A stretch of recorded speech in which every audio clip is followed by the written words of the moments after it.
Yeah, that's why I do a lot of flipping back and forth because I have two computers. One is playing Paltalk. Um, uh, so and so I see that uh okay, we are live here, and then I'm explaining that to to someone who's in the Paltalk room, who's saying, "Oh, I'm not hearing Michael Singer, but I'm hearing Jimmy Twyman on the radio," and that's why is because it's a juggling act. I haven't figured out yet, but I'm sure. I don't care. Doesn't really matter, does it? It does Your not. peanut boy. Oh, isn't it pretty out? All right. So now we got Living Untethered playing on the radio. All right. Sharon, you want to mute your mic? I was talking to my dog. I'm I sorry. Uh-huh. I know that's but Lynn was talking too. There you go. All right. So yeah, we're live on YouTube with Living Untethered. And hopefully this is all I'm telling this, you talk about juggling. I mean, I'm not, for me to go through all these different things and figure out what happens where and how it works. And it's like, wow, how? I never could have imagined it. All right. So here we are. We're reading the book Living Untethered by Michael Singer. And it's kind of a companion book or a book after having read The Untethered Soul, which is really uh, mind opening, to say the least, if you haven't read it or listened to it on um, audiobook or something. You should, take your opportunity to do that because it really is, like I said, mind opening. So here we are. Um, and it's like we're honestly, it's like we're following on from the book we just were reading, The Awake, It's Your Turn. Now, we got Michael Singer telling us, here's how you do it. Well, this is going to be interesting. So who'd like to read uh, Living Untethered? I'm happy to start us off. Thank you. We're going to approach this process of freeing yourself in a very scientific, analytical manner. By doing so, you will become so comfortable with the three objects of consciousness passing before you that you will no longer have to devote your life to controlling the experience. You will see that these passing objects represent the lower aspect of your being, body, mind, and emotions. In drastic contrast, you can learn to establish yourself in the higher aspect of your being, the seat of conscious awareness. You can live your life in a state of complete freedom and happiness. Are you ready? Let's embark on our journey into the exploration of our outer world, inner world of mind and emotions, and the consciousness that experiences it all. Let's learn more about this path of acceptance of what passes before us. And this is part 2, the outside world. Chapter 6, the moment in front of you. Keeping perspective is essential at every stage of our path toward inner freedom. The solid ground we keep coming back to is that you are in there.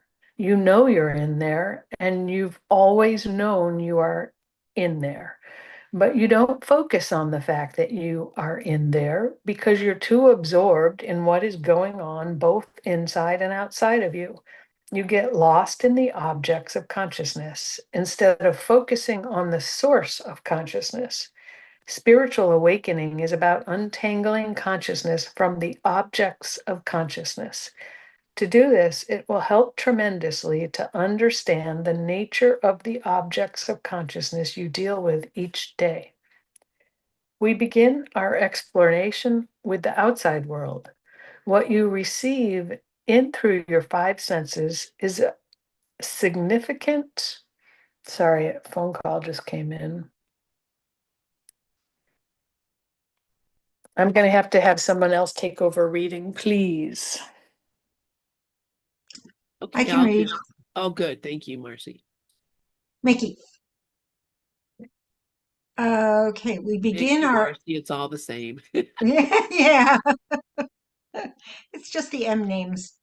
We begin our exploration with the outside world. What you receive in through your five senses is a significant part of your daily experience. You are inundated each day with an unending stream of sights, sounds, tastes, smells, and touches. If we are going to explore what it is like to be you, the conscious being living within, we need to take the time to thoroughly understand the outside world, since it makes up such a major part of your life. What is actually out there? Where did it come from? And what is your relationship to it? I'm very interested to see what Michael Singer says about this because I don't know his work very much. And I'm like, well, there's nothing out there according to the Course. So I'm interested to see his explanation of it. I did come back, you guys. I couldn't, it just made the screen disappear when the call tried to come through. So Yeah. Do you want to take over at Let's Begin? you can keep going. Okay. Let's begin by exploring your relationship to the world around you. We'll start by making a statement that you probably will not agree with. The moment in front of you right now has absolutely nothing to do with you. Before you disagree, just look at the moment in front of you. Don't do anything with it. Don't meditate on it or try to be positive about it. Just notice that there is a moment in front of you. Now look to the left. There is a different moment in front of you. Look to the right. There's yet another moment in front of you. Those moments were there before you looked at them, and they will still be there when you are done looking. How many moments exist in the world right now that you are not looking at? How about the entire universe? You must admit that those moments have nothing to do with you. They belong to themselves and their relationship to all that surrounds them. You didn't create them, and you don't make them come and go. They are just there. The moment in front of you is just another moment in the universe that exists even when you are not looking at it. It is completely impersonal. Nonetheless, the moment in front of you doesn't seem impersonal. It seems very personal. That is why it can cause so much trouble. You suffer when the moment in front of you is not the way you want, and you rejoice when it matches your preferences. Boy, do we ever. As we will explore in later chapters, this is because of something you are bringing into the moment. It is not something intrinsic to the moment itself. All moments in the universe are simply moments in the universe. You are the one bringing your personal preferences into these impersonal moments and making them seem personal. This is our first. Does anybody want to talk about that before I go on? Boy, I do. Yeah. This is so beautiful because what he's saying, I mean, if you look at it, it is this universe is it's an illusion, it's a dream, it is filled with illusions and dreams. And the only time that it means anything to me is when I give it a meaning. So the moment I make it personal, it becomes mine. But as long as I'm not making it personal and recognizing, oh, it's just happening. It's just happening. And I just Hmm. happen to be here, observing it happening. But I think it's happening to me because I make it personal. Oh, Well, and I'll tell you a very short story about what happened to me this morning. My water kettle, my electric water kettle conked out this morning when I was about to make myself a cup of coffee. Now, the kettle conked out. Was that personal? Did it think, oh, I'm going to piss Mickey off and die this morning so that she has to drag out the pot and fill it with water and boil the water instead of, getting instant hot water in my cute little kettle. And it became very personal to me because it was getting in the way of between me and my coffee. And, and I had to laugh at myself as I was, getting the pot out, oh, I've just made this kettle dying very personal to me. And it's exactly what he's talking about. It went from an impersonal moment to a personal one. I love that. What a great story. And yeah, I'll tell you what, I have a brand new kettle in my closet. So if my kettle dies, Oh my God, that's hysterical. You're right. I should have bought two. I have a backup kettle. Because I too have been in your situation. That is a riot. Okay. See how the ego really wants to protect itself from those moments where it wants to say, I want it thus. That we go out and we spend money. Oh, this is perfect. Now that I got my cataract thing done, I don't necessarily need glasses. I just need readers.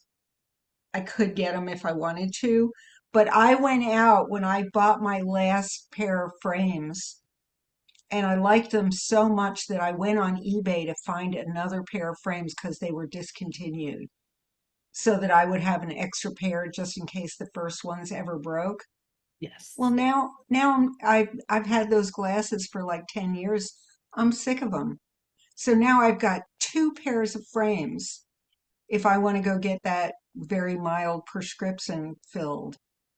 Now I've got two frames that can go to the thrift store that I Well, spent, like a couple $100 on. put them back on eBay. Yeah, right. Somebody else is looking for those. I could do that too. Yeah. Oh my God. And this Anyway, line, go on. the ego. Should I read on? Yes, continue on. Unless somebody Okay. else has something to say. This is so fun to be able to have these conversations with people about this incredible stuff and Yeah. see how it works in your life. Anyway, all right, continue on. This is our first encounter with seeing how difficult it is to surrender our habitual way of looking at things. We are perfectly willing to admit that what is going on in Timbuktu right now has nothing to do with us. And this is also very greatly illustrated by my experience last week or the week before when the Border Patrol people were here. And when they were in LA, they might as well have been in Timbuktu. But when they were in my town, it was a very different feeling. We are perfectly willing to admit that what is going on in Timbuktu right now has nothing to do with us. Likewise, we have no problem admitting that the rings of Saturn, the big storm on Jupiter, and the sands of Mars have nothing to do with us. In other words, more than 99.99999% of the universe has nothing to do with us, but somehow the 0.00001% does. Which 0.0001% does? The part that's in front of you. Somehow, because you are looking at it, it's no longer part of the impersonal universe. It has become personal. The problem is you have made a really big deal out of the moment in front of you throughout your life by bringing your personal preferences into that moment. Notice that the billions of people who are not looking at the moment in front of you don't have any problem with it. They couldn't care less about it. It's not stirred up in their thoughts, and it's not stirring up their emotions. While you're no longer experiencing that moment, it generally won't be bothering you either. Instead, the moment you turn to next will be bothering you. Why is she sitting there? Who's she talking to? The lights are way too bright. It's too cold in here. It's too hot in here. It's too everything. All of a sudden, this new moment starts affecting you because you're looking at it. The truth of the matter is, it existed exactly the same before you looked at it. One of the most amazing things you will ever realize is that the moment in front of you is not bothering you. You are bothering yourself about the moment in front of you. And the Course says the exact same thing. You know, it's not what's happening, it's your interpretation of what's happening. It's not personal. You are making it personal. There are countless moments unfolding in the universe at any given time, and your relationship to all of them is exactly the same. You are the subject, they are the object. Anybody want to talk about that?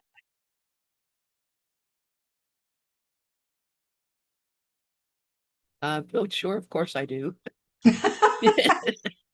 Because I mean, seriously, what I love about Mickey Singer is he brings it to here's where you are, and he talks about this a lot. Here's where you are in relationship to time and space, everything that's ever happened, everyone who's ever lived, the entire universes, cosmos, all of it. You are this one thing that's looking at it. That's it. You are this one thing that's looking at it. And you are the one, I am the one who says, this is important. This means something. This is what I want to see or feel or know. That's really what it is. And it's so funny. It just cracks me up. Rafi has his hand up. Go ahead, Rafi. Yeah, what this is reminding me of is the peace that comes with acceptance. Everything is the way it is. Leave it alone. None of my business.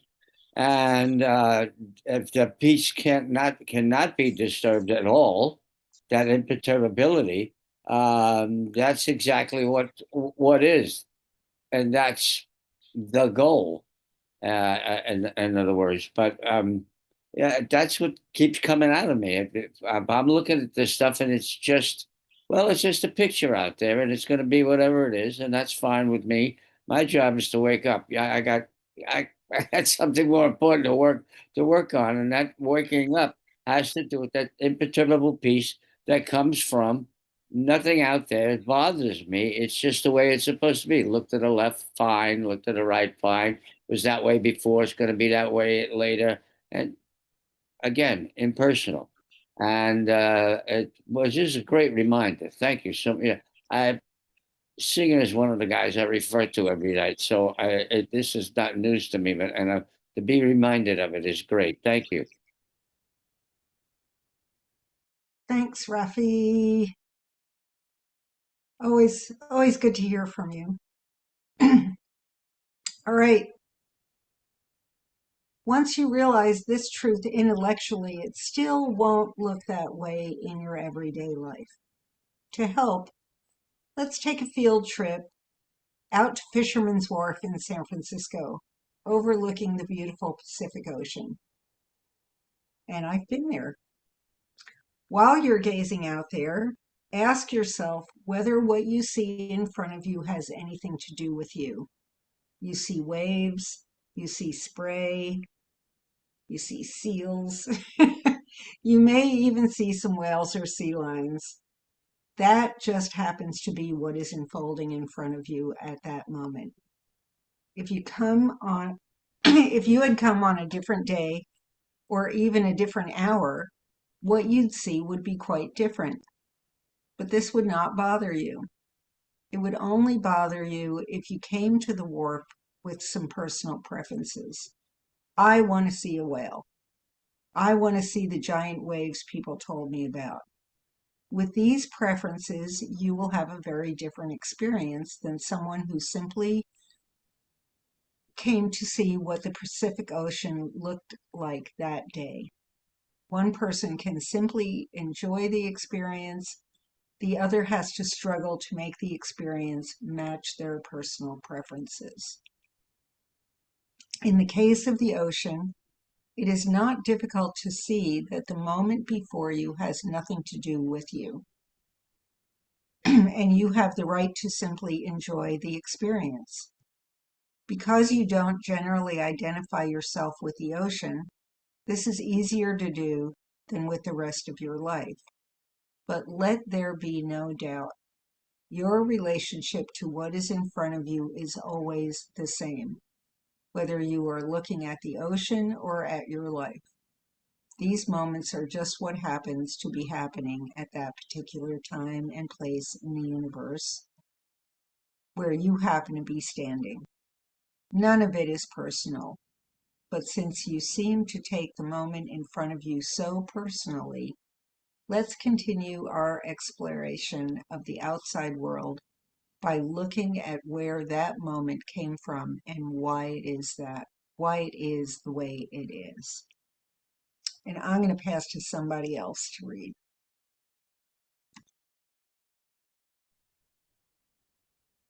Well, so far I'm loving this book. And I didn't realize I didn't have my mic muted. I'm sorry if you heard my conversation with Sandy. If you did, I'm not sure. But nothing. We did not, Lynn. Does Yeah. anyone else want to read, or should I go ahead and Sure, dive in. I'd love to hear you read. don't love to hear me talk, just read. No, I'm kidding. Oh, I mean, it's the same thing. And plus, I love it that, I really like to just stop and talk about what is this that we're reading. So, and Yeah. you do that. So, I Well, appreciate that very much. following suit, I think. But I love this book, and I read this book in 2009, and it helped me quit smoking, which is so relevant to benefiting my life, even though we've had that conversation about Alan Watts and like you can really do whatever you want. I am very grateful for this book. I did not find the course until after I'd read this book and a bunch of others. I had opened a little bookstore and randomly picked spiritual titles, and I called it Gifts for Living, and it had a recovery theme as well. So anything that might have anything to do with spirituality from a list blindly. And I sat in that store and read every book that I ordered. Anyway, chapter 7, The World You Live In. If you want to know where the moment in front of you came from, it makes sense to go to our scientists. They have inquired about this as far back as Aristotle and Plato. From the beginning of our existence, humans have pondered, where did all this come from? What made it? Why is it here? If we ask scientists today, they will say that what you are looking at when you look at the outside world, it's actually a blending of much smaller objects. Your eyesight and all your senses are averaging molecular structures. As we have already explored, you're not actually looking out at the world, it is coming into you through your senses. To see how this works, let's examine the nature of color. When you look at the world, it certainly appears to have color, but other than light itself, objects have no color. The only reason you experience color is because of the light bouncing off the objects. The only reason you experience color is because the light bouncing off the objects has color.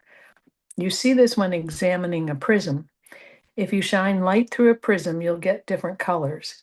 It is called an electromagnetic spectrum. Light has different wavelengths, and you perceive each visible wavelength as color. Remember Roy G. BIV, red, orange, yellow, green, blue, indigo, violet. They make up the colors of the visible part of the light spectrum. When light waves hit a physical object, the different atoms and molecules of that object absorb some frequencies of the light and reflect others. Objects themselves have no color. It is the light reflecting off them that has the different colors we perceive. This is a perfect example of how truth is not always what it appears to be. We will see this time and again as we examine the true nature of what consciousness experiences. This is kind of when people get into the conversations that they're sure that what their personal truth is the truth and only the truth, and to recognize that the truth that we think we know about our lives or the world is through the filters of which we believe to be ourselves, which are not really true in a sense. It's that egoic view of this world. Scientists used to think the atom was the smallest possible unit. I remember when a cell only had 3 parts, you guys. Scientists used to think the atom was the smallest part of a unit and it could not be divided any further. Today, we understand that an atom is composed of electrons, neutrons, protons. It forms the basic unit of everything we look at every day. We could stop right here and have some fun with the very personal way we look at things. For example, what exactly do you mean when you say something like, when you say you like something, what is it you claim to be liking? If you like the color of the wall, that's like saying you like part of the electromagnetic spectrum and not other parts. Likewise, with any outside object, do you really like some atoms and not others? It gets a little weird, doesn't it? This truth is very powerful because all you're ever looking at is a bunch of atoms with light bouncing off of them. After hundreds of years of study, scientists have told us that atoms get pulled together into molecules through the laws of covalent and ionic bonds. This may sound complicated, but they are really just the laws of magnetism determining which atoms will bond together. These laws, in turn, determine what you will see in the outside world. Certainly, at this level, you can see that it's not personal. It has nothing to do with you. You don't decide which atoms or molecules bond together naturally. It's been going on all over the universe for billions of years. I want to stop and say right here that long before I got involved with real spiritual quests, I used to imagine in my mind, because I learned about all the molecules and the atoms, and that everything is just at the tiniest level, it's just a little thing vibrating. And I used to say, well, God is what is the glue that makes everything come together. Like it was just some made up belief, but I saw like somehow God made it hold together. I don't know if I still believe that, but I think it's funny just to reminisce on old thoughts. You know, I was always looking, that's for sure. I always wanted to know, even though I don't think I really believed in God. I just wanted to understand what made the universe. So I said, God is the glue.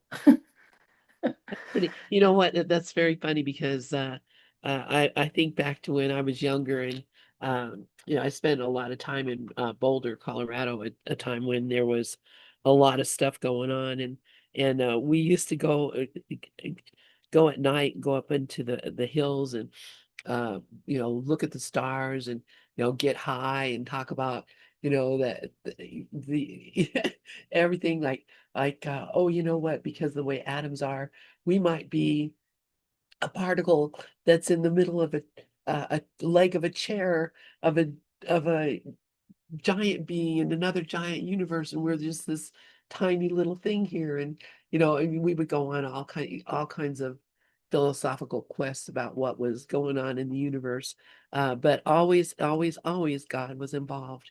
So I think that's interesting that you got God involved in that as well, because I think at the core of things, that's the only way we can explain anything, is that there's something going on that is beyond our uh, ability uh, uh, to logic out.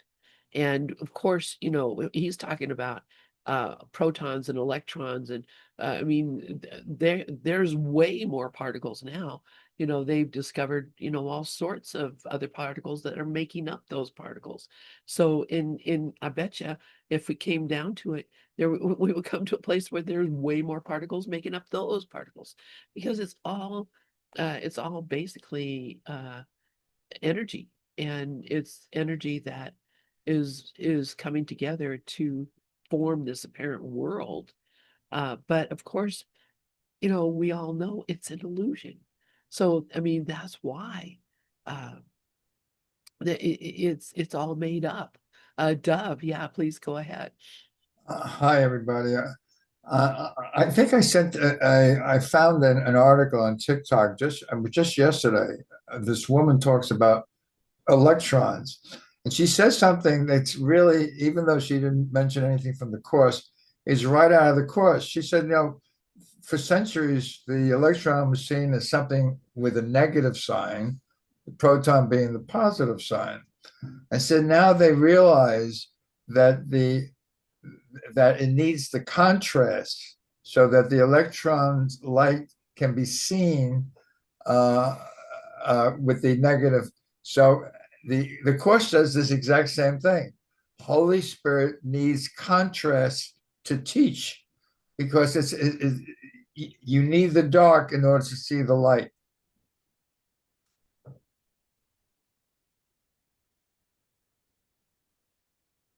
Very interesting. Um, and Mickey, if you're in Pal Talk, your camera is on. Neil just wrote that in the thing. So just to let you know. I see you. I just clicked on it. I don't usually put the cameras on, so uh don't I have done the same thing. Oh my gosh. I think I sent that to Mickey. I'm not sure. I sent it to somebody, and if you want, I still have that article. I can send it to anyone. Oh, sure. Absolutely. If it's on TikTok and you don't have TikTok, you won't be able to see it. That's Was that the Lemonade article that you sent? No, no, no. Oh, okay. Wasn't from Lemonade. It was really from TikTok. It's a woman. She has a huge following, and she happened to be talking about the electron, and she used the phrase that it needs the contrast so that the proton can be seen. It needs the contrast of the electron. And I said, that's right out of the Course of Miracles. yeah, yeah. And you know that what I mean, that is first off, that's the only way we can see anything, is by contrast. It's all judgment. And I mean, that's really what we've learned, is that um when there is no more judgment, there will be no more perception, because perception is only uh, possible when you have two contrasting things. If you're in a field, a snowstorm, where there is absolutely um, no visibility, there is no contrast, and there's no perception. All you can perceive is this blankness. And so, if something comes up in it, something changes, shifts, you see an animal or another person, that brings in perception. But until that, you're not going to see anything. So, yeah, I mean, the whole thing being, it is, and perception comes from judgment. Judgment and perception are the same thing. And this is where I think where people get tripped up because they think, well, judgment, that's a bad thing. Well, no, judgment is the thing that tells me this is a cliff, do not fall. You know, if you don't want to, fall off a cliff, don't take another step. That's judgment telling me that. If I didn't have that, I would be walking off the cliff. Anyway, Sharon, please go ahead. I love what you just shared because if you give up judgment, that's the ego thought system. But it's on autopilot. So what has happened for me is it has slowed down to a point where I can see it and then choose again. But it took a while to get to that point where the judge, the mind still is going to judge, but you don't pay attention to it because this is a dream of judgment. But what I really loved what you said was when we give up judgment, it's the end of the ego, really, because it's just a dream of judgment. So I just wanted to thank you for that, Lynn. Thank you, Sharon. All right. So let's get on with I mean, I appreciate that very much. So let's get on to how science. I love this. What I love about Mickey Singer, he brings in science. So you want to continue reading? Who was reading? Deb? Our scientists have told us there are currently only 118 different types of atoms in the known universe, with 92 of them occurring naturally on Earth. These are what make up the periodic table of elements. The periodic table represents the building blocks of what you are seeing and interacting with every moment of your life. This is not just on Earth. All the stars, the planets, and everything everywhere that we've encountered are made up of these basic elements. Many of you have studied the natural sciences in school, but what if you apply what you've learned to your everyday life?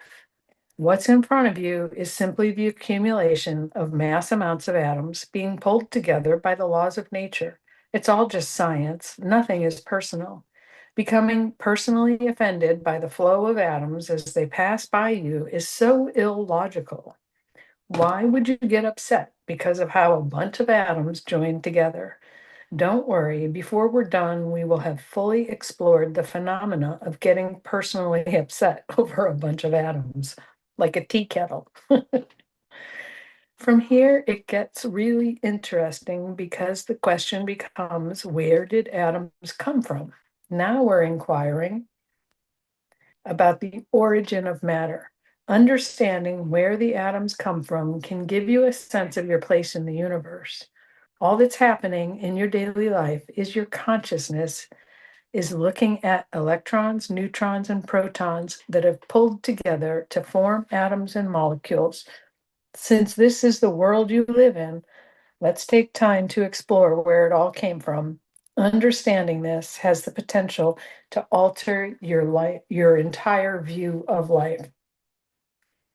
And the only thing that I want to comment on right now is I don't know that it's judgment to not walk off a cliff. To me, it seems that's just plain old common sense. The judgment to me has always meant that it shouldn't be there. The cliff shouldn't be there. Like the brain activity or the thought activity that says, who put that cliff there, or somehow, to me, that's what I always think of as judgment, is this analysis in a way of right and wrong. And I do know that, I was taught that I wouldn't be able to exist without some form of judgment, which to me would be discernment. But I, in this, in the with the Course in Miracles, we can step off the cliff. Right. Yeah. Well, and that's the thing. This is judgment. This is where people get caught up thinking judgment is a bad thing. Judgment means I've decided one is better than the other. No, judgment is I've decided one is different than the other. And from that decision that one is different from the other, then comes the story that brings about the this is good, this is bad, this shouldn't be happening, the story that we make up about it is secondary, but primary is the discernment. You can call it discernment, you can call it perception, you can call it judgment. Whatever you call it is saying this thing is different than that thing. Hmm. One thing is different than another. And as you get deeper into the understanding of A Course in Miracles, you begin to see that the only way we get over all judgment is by acknowledging sameness. And that's why Make This Year Different, by making it all the same, is such a deep saying from A Course in Miracles. It says there will come a point where, and also when Jesus talks to us about the real world, says when you get to this real world, you'll see that none of these things you think are here are there. You don't see trees or houses or streets or sky or nothing. None of those things are there in the real world. And so the closer we get to, giving up judgment or decision, this is different than that thing. And it is honestly, it is a process. It's not something that, you can just, say, oh, that I can walk off this cliff. Believe me, when I was young, I thought you could. Well, a lot of those times, those trips in the mountains where we would go up there and I would think, oh, I could just step off this and I would just fly. Not because I was high, I was, but not because I was high, because I recognized that what I could do was far beyond what the limitations of this world said. I was to the point of thinking that when, trying to figure out a way of when I had children, I could have like a glass floor that they would be able to see below them everything so that they would not have the limitation of space. I thought if I could raise children that didn't have a limitation of space, that they would absolutely be able to fly. Crazy shit, but that's what happens when you're kind of psychotic. Anyway, Dove has his hand up, and then Sharon, go ahead, Dove.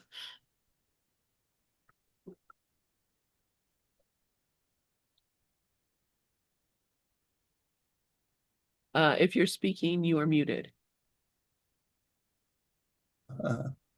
Okay. Yeah. When you use the word discernment, that definitely rings a bell because Regina, when she does her MPP thing, the very first thing she teaches is discernment. Now, discernment is really the same thing. Like the Course says, ask of all things of this world, what is it for? What is it for? And you're really talking about purpose. And my mantra lesson 25 starts out, only purpose has meaning. Nothing else has any meaning. What's the purpose of this? Ego's purpose is to make the world real, get by, survive, win, lose, wrong, right, all that stuff. Whereas spirit's purpose is wake up and smile and laugh. None of this is real. So purpose and discernment gets down to the word judgment has a bad name in the Course in Miracles because we all know the judgment, like lesson 198, only your judgment hurts you. But it's really about discernment. You have to ask, what is this for? That tells you what teacher you are listening to. If what you're looking at is should I jump or not, that's definitely the ego. There is no cliff, and I don't have to worry about it. There's nothing to fear. That's the spirit doesn't see a cliff, doesn't see the world. Says you are safe now. Exactly. Yeah, spirit doesn't have perception. Spirit doesn't have discernment. This spirit just says everything is perfect the way it is. We're the ones that are saying, "Oh, this is this." So yeah, no matter what you call it, anytime you're choosing one thing better than another, you're going to be in judgment, discernment, perception, all of that, because you're saying this is better than that, or this is different than that. This is not that. As long as there's a this and that, instead of a netty. We're in eco. Sharon, yeah, please go ahead.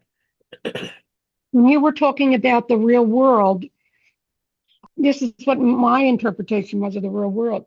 You see objects, but they all look the same because of the light. The light is of connection, or the inner connectedness with everything is coming from the light. But I didn't think everything would disappear. And what used to confuse me a lot was when Regina would talk about Michael Langford having everything disappear. Is that what you're saying? Because I get confused when it comes to the real world. The real world basically is that all these objects mean nothing. They're meaningless. They're all the same. There's nothing but objects, but the source is here. Is that how you see it, Lynn? Or are you saying that everything disappears when you're in the I'm real saying world? that everything disappears. I'm Oh, saying well, that when you when I have you no when interest in that. when you experience the real world, uh, there will be no more uh of Okay. of anything. And I know Gloria and I have been talking about doing a thing on that. We're doing so many things right now, but Well, who gets to the real world then? I mean, like, would you say that Michael Langford did get to the real world? Because he sees I have no nothing. idea. How can I know? Um, And I don't I know. don't know. I'll tell you, when Regina would talk about it, I didn't like it because I had more ego. Now I understand it, but that's all God, whatever, however this turns around. But you're still walking around in the body, so I don't know how it works. I'll Well, just leave the open.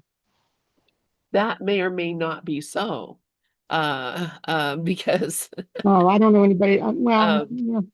See, the I don't know is the safest line, and I love what Doug shared, because when you ask what is it for, you'll wake up to the fact that you're not going to jump off a cliff. Spirit wouldn't let that. But asking what is this for is bringing us right back to purpose, and purpose is everything.